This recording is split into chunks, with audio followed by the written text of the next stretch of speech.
Bom dia, pessoal, beleza? O professor Alcides aí passando para mais uma videoaula.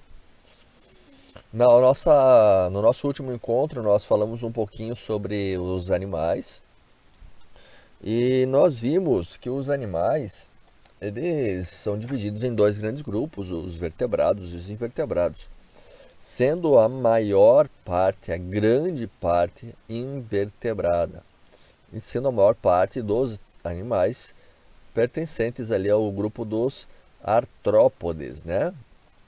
E nós vamos falar um pouco aí dos primeiros invertebrados, que são animais ainda fixos, sésseis, como nós podemos dizer aí na nossa biologia, ou seja, animais que não tem muito movimento, né? Eles vivem mais ali paradinhos, eles nem parecem lembrar o que nós temos aí de conceito de animais, mas são, e por isso nós vamos estudá-los aqui.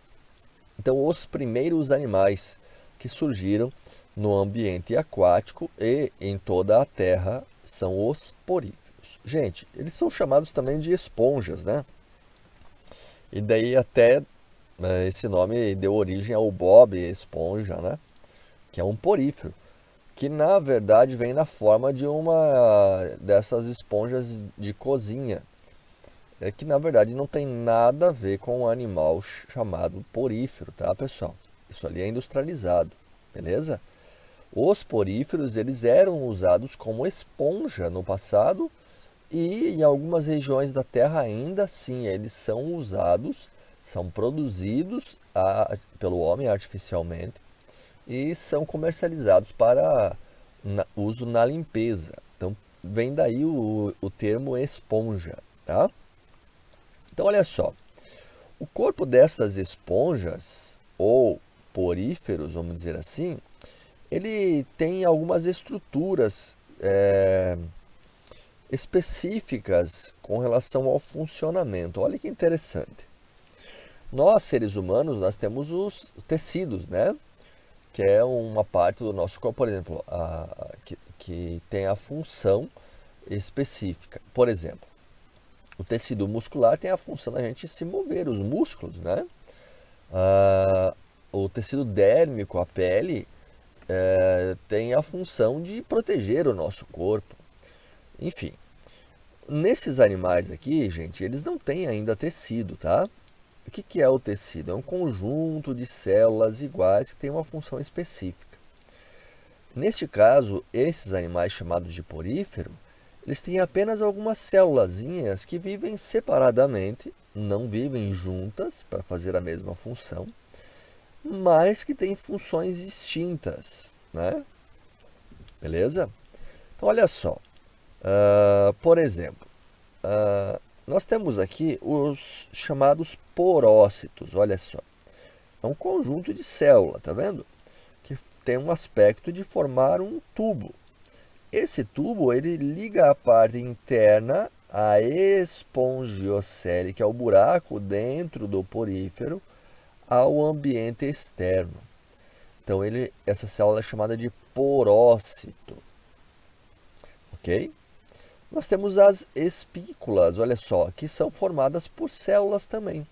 As espículas têm a função de dar estrutura aos poríferos, ou seja, faz os poríferos ficarem em pé, né? Nós temos os amebócitos, que são essas células flageladas aqui, ó. Os amebócitos que estão nestas células flageladas. Os amebócitos, pessoal, eles têm a função de se modificar em outras formas de células. E esta célulazinha aqui, ó, tá? Que tem esse flagelo, que não é o amebócito, ela é chamada de coanócito. E é ela que faz, com esse flagelo aqui, ó, o movimento para que a água possa ser misturada aqui dentro e jogada para fora. E também é o coanócito que captura as partículas de alimento, ó, que entram aqui dentro, ele captura e faz a digestão, passando a energia para as outras formas celulares. No livro de vocês têm esta tabelinha aqui, ó. Olha lá. importantíssima, inclusive, viu? Eu trago ela aqui porque ela é extremamente importante vocês darem atenção a ela. Os coanócitos, como células flageladas, que tem aquele cabelinho, né, que eu falei, que estão no interior da espongiocele, que é aquele buraco dentro dos poríferos, né? O movimento dos flagelos promove o movimento da água no animal e absorve os nutrientes, tá? Os amebócitos, que são células que podem transportar os nutrientes e também podem se modificar em qualquer tipo de célula. Os porócitos, que são células em forma de rosca, que se estendem na parede do corpo do animal, permitindo a entrada de água do ambiente externo para o ambiente interno. E os pinacócitos, que são as células que vão cobrir o corpo desse animal, para que ele tenha então a proteção. Então olha só, então é por dentro dos porócitos, dos poros, que a água vai entrar, vai passar na espongiocele e vai sair no ósculo, que é esse furo aqui, ó. Esse furo aqui na parte superior do porífero. Legal, gente? Então, tá aí. Existem 3 tipos de formas de corpo dos poríferos. A mais simples, que é esta aqui, ó.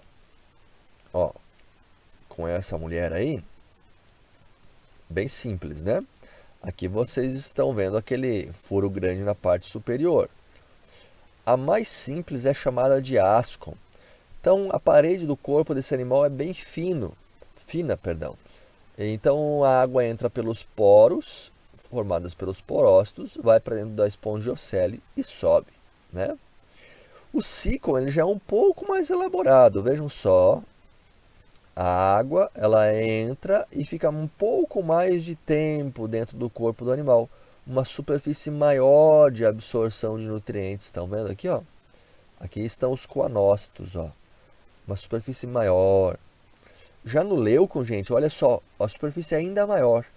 Porque a água entra aqui e ela vai ter que passar por um monte de tubinho para daí chegar aqui, ó, na espongiocele, que é bem menor, né?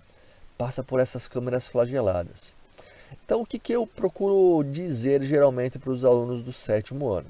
Que o ascon geralmente vive em lugar com muita matéria orgânica disponível, então ele não precisa ter muito tempo de contato da água com os nutrientes e os coanócitos. Já o sícon, ele vive em um lugar com matéria média, matéria orgânica disponível em quantidade mediana. E o leuco vive em um lugar com uma quantidade de matéria orgânica bem pequena, tá, gente? Olha aqui, ó. Quantidade de matéria em lugar com quantidade de matéria orgânica disponível pouca.